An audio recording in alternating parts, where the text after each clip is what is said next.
Hello मेरे प्यारे बच्चों, स्वागत है आप सभी का आपके अपने यूट्यूब चैनल पे। मेरे प्यारे बच्चों, जैसा कि आप लोगों का आज एग्ज़ाम हुआ था सोशल साइंस का, टर्मिनल एग्जामिनेशन आपके स्कूल में हुआ था सोशल साइंस का।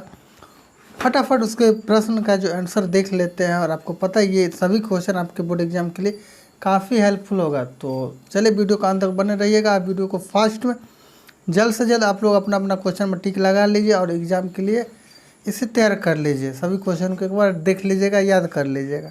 तो चलिए वीडियो को हम शुरू करते हैं। तो जैसे कि पहला नंबर प्रश्न था आपका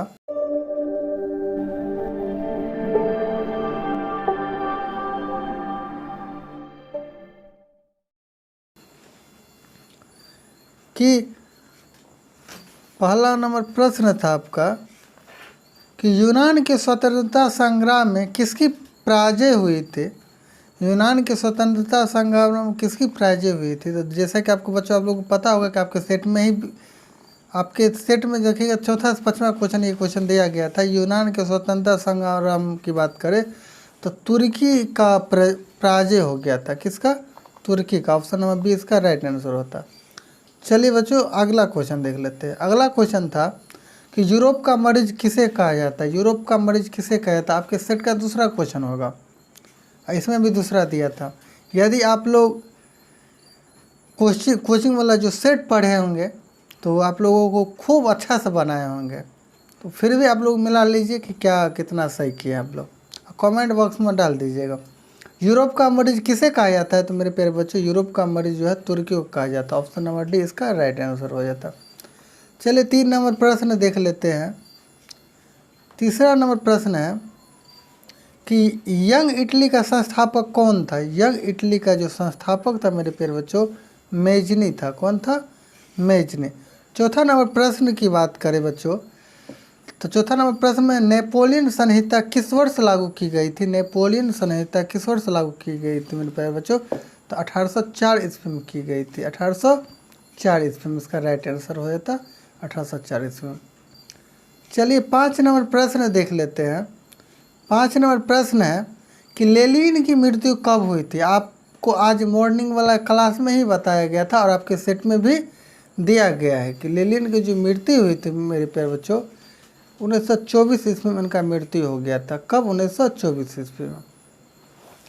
आप याद कर लीजिएगा, आपके एग्जाम के लिए काफ़ी इंपॉर्टेंट क्वेश्चन है ये। लेनिन की मृत्यु कब हुई? तो 1924 ईस्वी में। चलिए आगे देखते हैं। छठा नंबर प्रश्न है नई आर्थिक नीति का जन्मदाता कौन था। नई आर्थिक नीति का जन्मदाता था। नई आर्थिक नीति का जो जन्मदाता था मेरे प्यारे बच्चों लेनिन था। कौन था? लेनिन था। कौन था? लेनिन था। याद रखेंगे आप।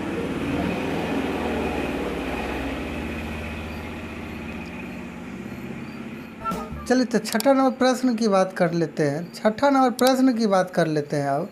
छठा नंबर प्रश्न था आपका कि नई आर्थिक नीति का जन्मदाता था। तो मेरे प्यारे बच्चों नई आर्थिक नीति का जो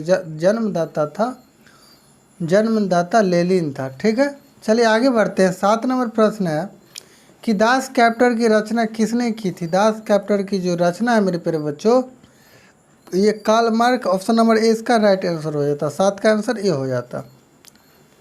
8 नंबर प्रश्न की बात करें, लिखा हिंद चीन में कौन राष्ट्र शामिल नहीं था। मेरे प्यारे बच्चों हिंद चीन की बात हो रही है। हिंद चीन में कौन राष्ट्र शामिल नहीं था। तो ये चीन नहीं था।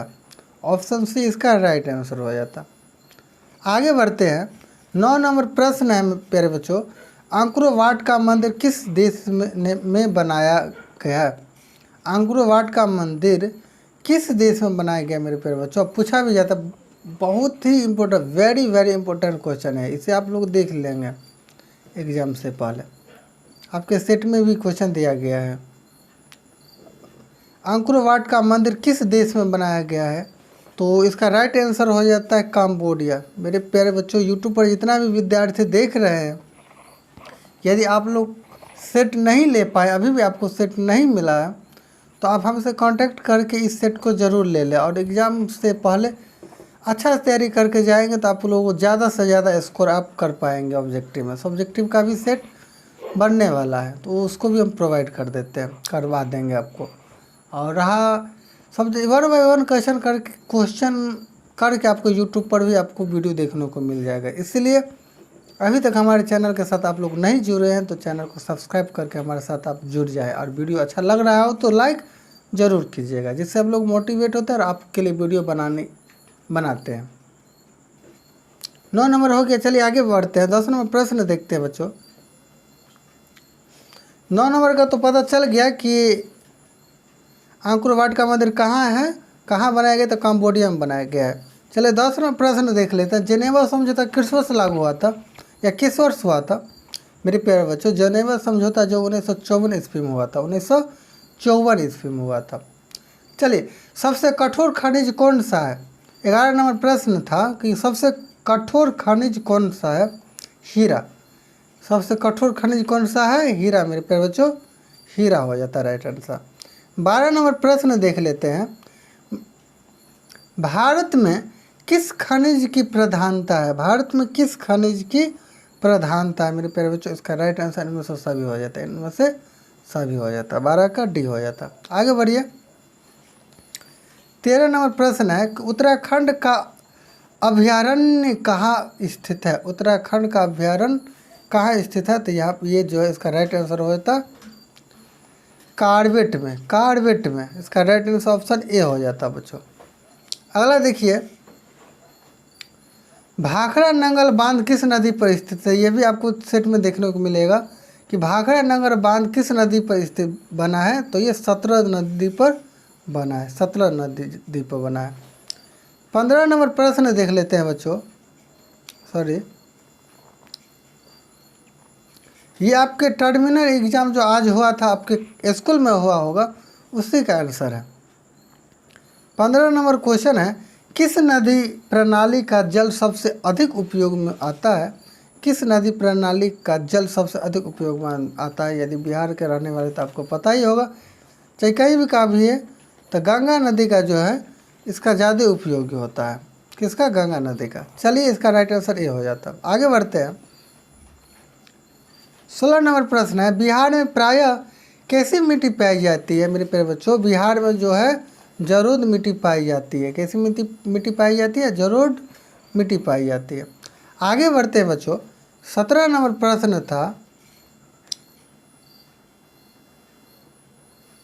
17 नंबर प्रश्न था आपका कि भारत में पर्वत का प्रतिशत क्या है? भारत में पर्वत की बात करें मेरे प्यारे बच्चों, तो इसमें ऑप्शन ए यानी 10% हो जाता है। यदि आप गूगल करते हैं तो 10.6% आपको देखने को मिलेगा। इसीलिए आप 10% में टिक लगा कर निकल सकते हैं। आगे बढ़ते हैं। 18 नंबर प्रश्न, निम्न में से कौन प्राकृतिक संसाधन नहीं है? प्राकृतिक संसाधन नहीं है मेरे प्यारे बच्चों, उसका राइट आंसर नगर हो जाता है, ऑप्शन से। आगे बढ़िए। 19 नंबर प्रश्न देख लीजिए। आपका 19 नंबर प्रश्न था कि ज्वालीय ऊर्जा किस प्रकार का संसाधन है मेरे प्यारे बच्चों? इसका राइट आंसर हो जाता ज्वालीय ऊर्जा किस प्रकार का संसाधन है? इसका राइट आंसर हो जाता ए नवीकरणीय। क्या हो जाता है? नवीकरणीय संसाधन हो जाता है। ठीक है, आगे बढ़िए। 20 नंबर प्रश्न था आपका, भारत का राष्ट्रीय पक्षी कौन सा है? भारत का राष्ट्रीय पक्षी कौन सा है? मुझे नहीं लगता आपको बताने की आवश्यकता है, आप लोग इसका आंसर कमेंट बॉक्स में डाल सकते हैं। फिर भी बता दें, इसका राइट आंसर मोर हो जाता, ऑप्शन सी। भारत का राष्ट्रीय पक्षी मोर है। चलिए आगे बढ़ते हैं। 21 नंबर प्रश्न है, महासागर की तली पर होने वाली कंपन को किस नाम से जाना जाता है? तो मेरे प्यारे बच्चों, इसका महासागर की तली पर होने वाली कंपन को सुनामी के नाम से हम लोग जानते हैं। इसका राइट आंसर सी हो जाता। 22 नंबर प्रश्न था कि बिहार में विनाशकारी भूकंप कब आया था? तो आप सभी को याद होगा 1934 ईस्वी में आया था। आप लोग सेट अच्छा से देख लीजिए, बोले हैं बार बार बोलते हैं कि 90 से 95% क्वेश्चन आपको सेट से ही लड़ जाएगा। बाकी एक्स्ट्रा जो आपको एग्ज़ाम सब होता है उसको भी, उस सभी क्वेश्चन को आप देखते जाएंगे। जैसे ये क्वेश्चन सब है, इस सब को आप देखते जा रहे हैं तो आपका एग्ज़ाम में 100% आप ऑब्जेक्टिव बना पाएंगे। ठीक है। तो अगला क्वेश्चन देख लीजिए, 23 नंबर प्रश्न है, राष्ट्रीय महिला आयोग अधिनियम किस वर्ष बना? राष्ट्रीय महिला आयोग अधिनियम किस वर्ष बना? तो मेरे प्यारे बच्चों इसका राइट आंसर हो जाता 1990 ईस्वी में बना था। डी, राष्ट्रीय महिला आयोग अधिनियम किस वर्ष बना था? 1990 ईस्वी में। चलिए आगे बढ़ते हैं। 24 नंबर प्रश्न देखिए, प्राचीन काल में जाति प्रथा का आधार क्या था? प्राचीन काल में जाति प्रथा का क्या आधार था? यह आधार क्या था मेरे प्यारे बच्चों? रंग, लिंग, धर्म, कर्म। जी, इसका राइट आंसर ऑप्शन बी हो जाता है धर्म। आगे बढ़ जाते हैं। 25 नंबर प्रश्न देखिए, लिखा है 2011 का जनसंख्या के अनुसार भारत में 1000 पुरुषों पर महिलाओं की संख्या कितनी थी? 2011 के जनसंख्या के अनुसार भारत में 1000 पुरुषों पर महिलाओं की संख्या कितनी थी? मेरे प्यारे बच्चों इसका राइट आंसर ऑप्शन सी 940 हो जाता है। 940 इसका राइट आंसर होता है, ऑप्शन नंबर सी। 26 नंबर प्रश्न देख लेते हैं कि लिखा, भारत की प्रमुख सामाजिक समस्या क्या है? भारत की प्रमुख सामाजिक समस्या जो है जातिवाद, भाषावाद, संप्रदाय, इनमें से सभी कुछ हद तक चांस है, लेकिन इसका मेरे प्यारे बच्चों इसका राइट आंसर जातिवाद हो जाता है। जातिवाद होता है इसका बिल्कुल सही आंसर है। चलिए आगे बढ़ते हैं। 27 नंबर प्रश्न है, सामाजिक विभेद का मूल कारण क्या है? सामाजिक विभेद का मूल कारण क्या है मेरे प्यारे बच्चों? इसका राइट आंसर जन्म हो जाता है। जन्म। 28 नंबर क्वेश्चन देख लेते हैं। जन्म इसलिए हो जाता है कि आप देखते होंगे कि जन्म लेते माता आदमी सब मतलब किसी को, जैसे कि अब हिंदू में भी कई प्रकार का जाति है ना, उसमें यदि आप छोटे से जाति में यदि आपका जन्म हो जाता है तो आप लोग देखते होंगे कितना मतलब इसके साथ ही किया जाता है। खैर उतना नहीं होता है अब, आज से यदि 20-25 साल पीछे जाइएगा और उस अभी से रिलेट करिएगा तो उतना नहीं होता। क्योंकि सब शिक्षित हुआ है और सब समझने लगा है बात को, फिर भी कुछ हद तक देखने को ज़रूर मिलता है। चलिए यदि इसको और भी अच्छा से देखना हो तो हमारे गांव आकर के आप उसको देख सकते हैं। चलिए, वैसे मेरे गांव में भी अब ठीक ठाक हो गया है, जब से कोचिंग ठीक ठाक से स्टार्ट हुआ है, अच्छा है,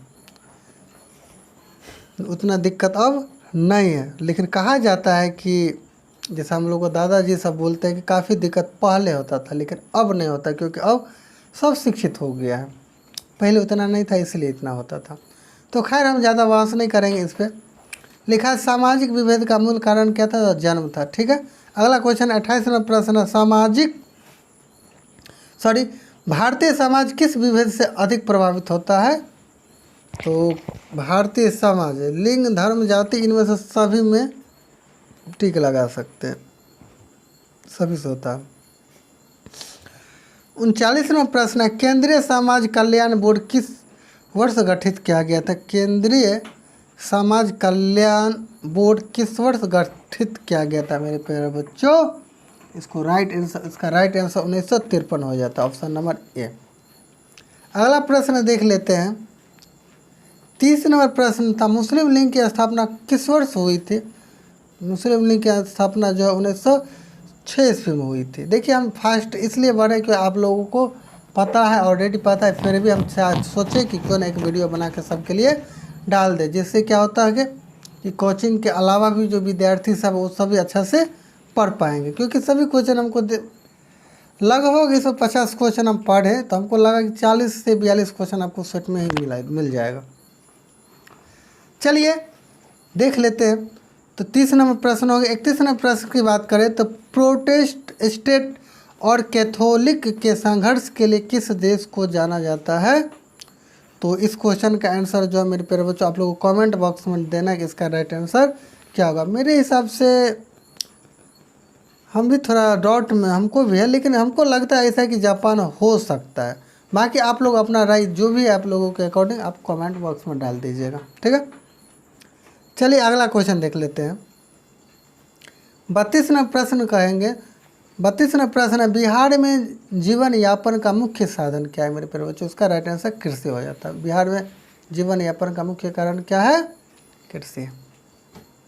अगला क्वेश्चन देख लेते हैं। 33वां प्रश्न है कि देश में सब्जी के उत्पादन में बिहार का स्थान कौन सा? देश में सब्जी के उत्पादन की बात करें तो उसमें बिहार का स्थान कौन सा है मेरे प्यारे बच्चों? तीसरा है। तीसरा।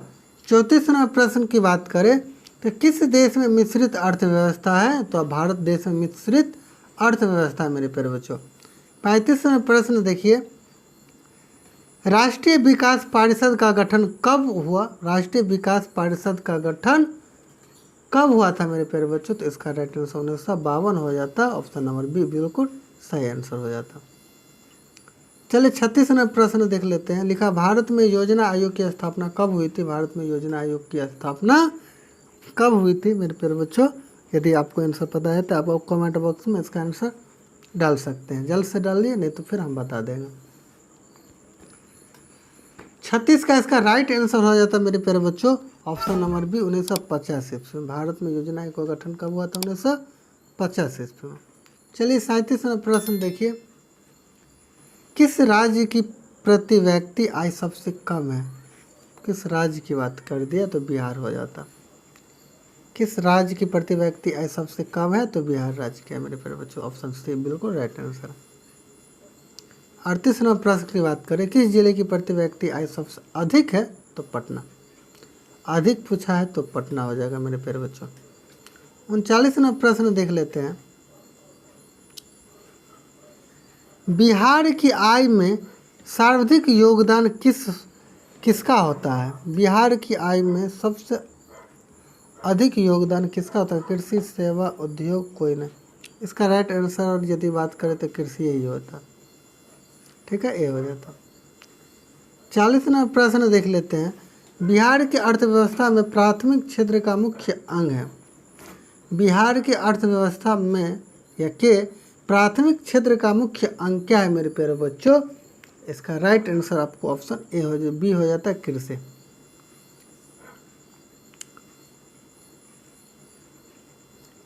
हंगरी की राजधानी कहाँ है? अरे हीरो हिला दिए होगे आप लोग बाबू। हंगरी की राजधानी कहाँ है? सबको पता होगा कि हंगरी की राजधानी बुडापेस्ट है। अरे इतना अच्छा क्वेश्चन सब है, कम से कम लाइक करो भाई, जल्दी से लाइक कीजिए आप लोग।